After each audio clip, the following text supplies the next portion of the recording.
Okay, this wasn't how I envisioned my first YouTube video. Didn't ever think I was going to do a first YouTube video, so yeah.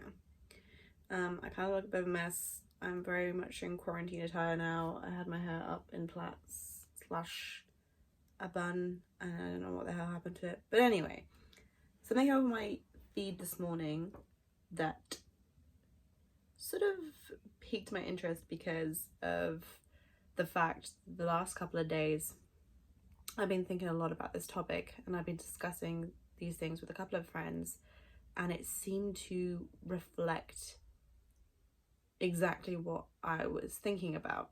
And I'm sure you all know Shallon Lester, because I doubt anyone would have found this video organically. But she's had a lot of controversy recently surrounding her methods, surrounding her channel, what she says. And I don't really want to dive too much into it or focus on that because it's not really my interest in this video. I just really want to talk about the situation that came up this morning about her being blackmailed by a supposed friend of hers, someone that was meant to be the president of her WhatsApp fan club. Didn't even think you could have a fan club on WhatsApp, but anyway, she was the president of this fan group, and apparently her and Shallon developed a friendship, and they were going to go looking to work together. And there were all these different things that kept coming up, that she kept asking Shallon for money, and a few different times, and eventually this is what's happening now. She's meant to be blackmailing Shallon for money so that she doesn't sell these private WhatsApp conversations. So this is kind of what started this whole thing off. And what I found interesting was that as I was watching this, I was thinking, what? This doesn't make any sense at all. Like, she's usually comes across as this very independent, very confident person, and somehow she's got herself into this situation. It doesn't make any sense. You know, someone that puts their whole channel together as not as like being able to see through bullshit and not being affected by things like this, suddenly has got herself into a situation like this, which to me has so many red flags in this thing. Like, the whole way through, I'm like, how the heck did you believe that? Or how the hell did you put up with that? You know, we often say to people, like, don't put up with a relationship where you wouldn't put up with in a friendship. Like, if there are those red flags, would you deal with this from a friend? And if no, you should leave. And this is like the other way around, because I feel like she puts up with so little from guys, and yet from this supposed friend that lives in a completely different country that really has no business being in her life, she's put up with so much. As in, I think that there are some really I like the way that she takes situations that celebrities are in and celebrities are experiencing. Sorry about the noise, by the way. I live in a noisy house and a noisy area, and there's nothing I can do about it. I can't even find a nice background. Like, welcome to my books. But I like the fact that she uses celebrities in situations that people can then relate to, because it's very difficult sometimes to see any situation you've got yourself caught up in. Sometimes you need that played out in a real life example to actually understand that's what you're going through. And I think that there is definitely a place for that style of advice. In the same way as sometimes you need to sort of use a metaphor to put something across. It's the same thing, and like even more important, because we often have blocks up where we can't see that we're experiencing a certain problem, or we're in a certain situation. In the same way as, like, all those articles you see on Facebook, are you in a toxic relationship? And it gives you all these things like that. These are actually signs you are, and you're like, oh. Anyway, but I think it's actually very good. It's a very good way of doing it, and I liked her videos. And I think one of the videos she did recently, I think is a sort of a start to a more positive platform, was this quarantine glow up. And I thought it was a really, really good video. It's a really, really good video. And so for someone, I was thinking, for someone who seems to be very self-aware in many, many ways, not all, but many, and definitely someone who doesn't put up with this sort of stuff, how the hell did you get yourself into that situation? And I'm pretty sure some people would say that she's just trying to gain sympathy and trying to sort of smooth over a lot of the things she's been accused of recently, and all the trouble she's got into. But still, this is something that I see in my friends all the time, I see in people all the time, either very, very strong people or people that can give great advice suddenly find themselves in situations and you're just like, what? Like, where did that come from? That's such a surprise. Like, what? I didn't even think it was possible for that person to get in a situation like this.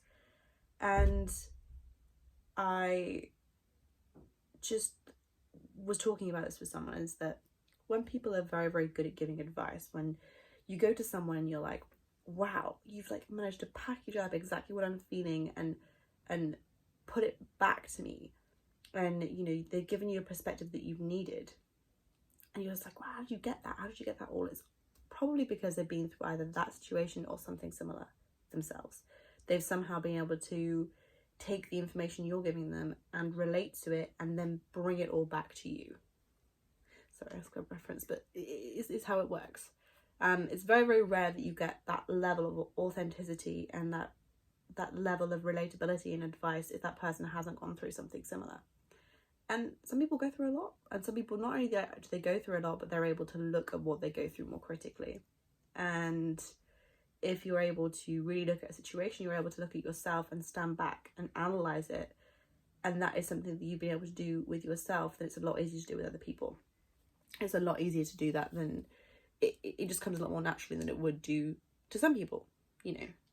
But these people, myself included, tend to have some very, very stubborn blind spots because they're very, very good, apart from in one area or this bit, or they can just go on the surface of some things and not really dive deep enough into others. And when I saw this, the first thing that stood out to me is it's a female, it's a friendship, and she's been made to feel foolish and stupid, and she's been taken advantage of in the situation. Those three things, I'm just like, because like I said about the thing about a guy, like sometimes we don't put up with things from guys. So you might say to someone, oh, would you put up with that in a guy?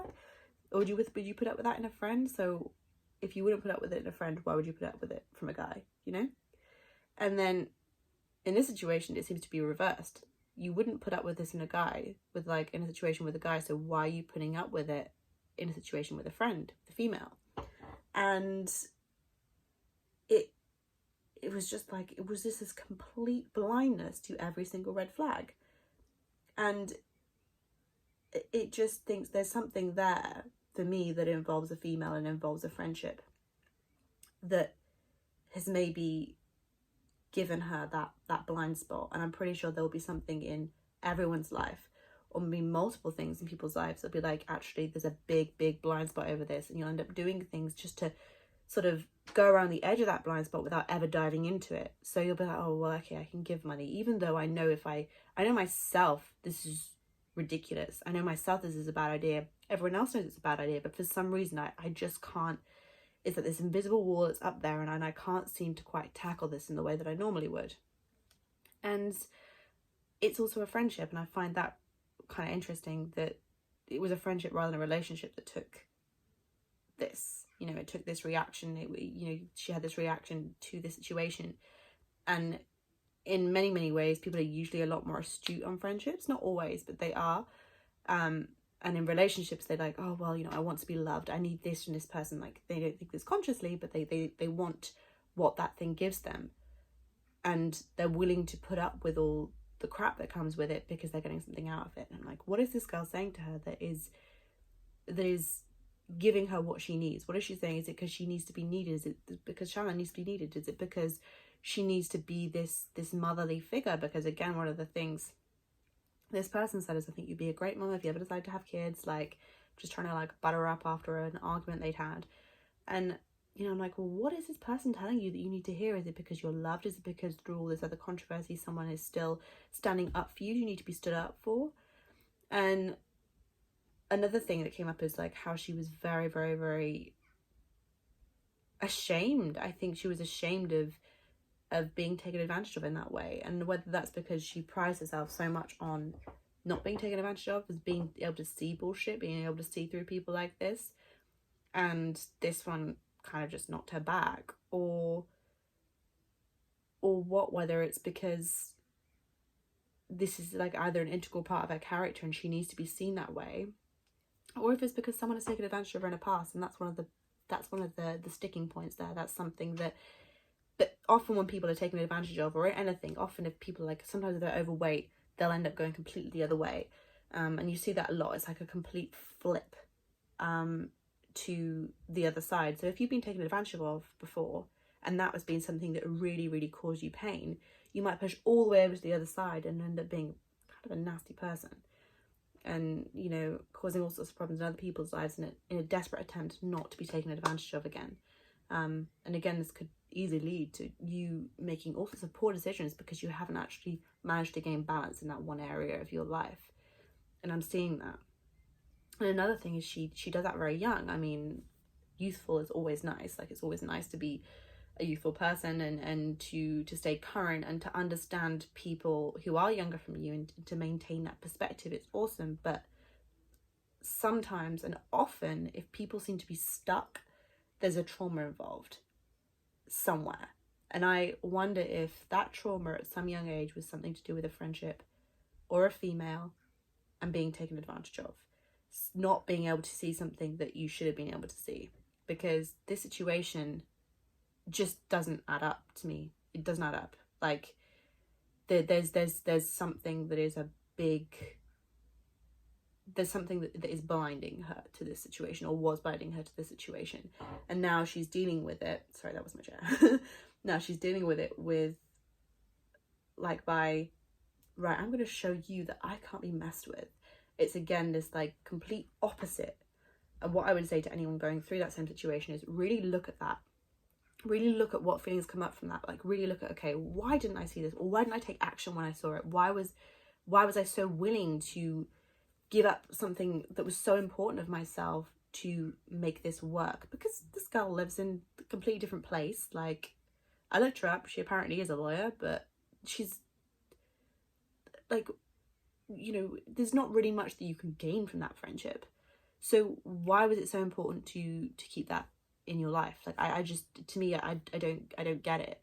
I do get it, because there'll be something in there that'll tell us that, but I don't understand why. It's not an obvious reason why, you know.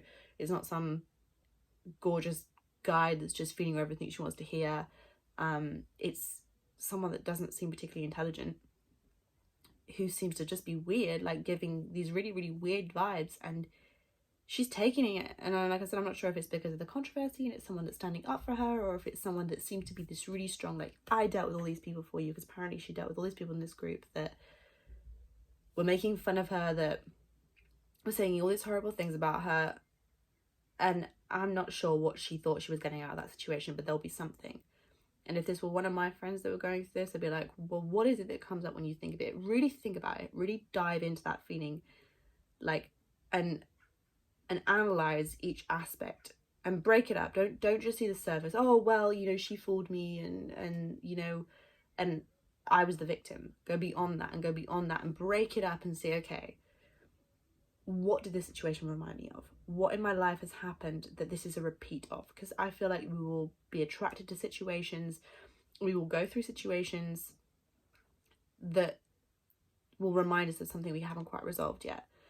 And what feelings does this bring up? Or is there a feeling that I was like, I can't deal with that feeling, and therefore I'm just going to continue this and ignore it, because then I won't have to deal with it? Like, what are those main things coming up, and what is the main thing that's hurting you from it? Because you might be like, oh, I've been hurt by a friend, but actually, is it hurt? Is it shame? Is it anger? Like, what is really, really coming up? And this is where you need to look at it. If it's a relationship, if it's a friendship, if it's a situation with a job, whatever, you got to analyze it further if you actually want to move past it. And it's a really, really good opportunity to learn, not just to like get payback and to show how great you are, and, you know, to stand up for yourself. Like, all those things are important, but actually try and learn from it. Why did you do this for so long? Why? What was the point? And how the hell did this happen? Because I don't get it. I don't know the woman, so I don't want to talk about it too much this way, but I just thought it was a really, really interesting video.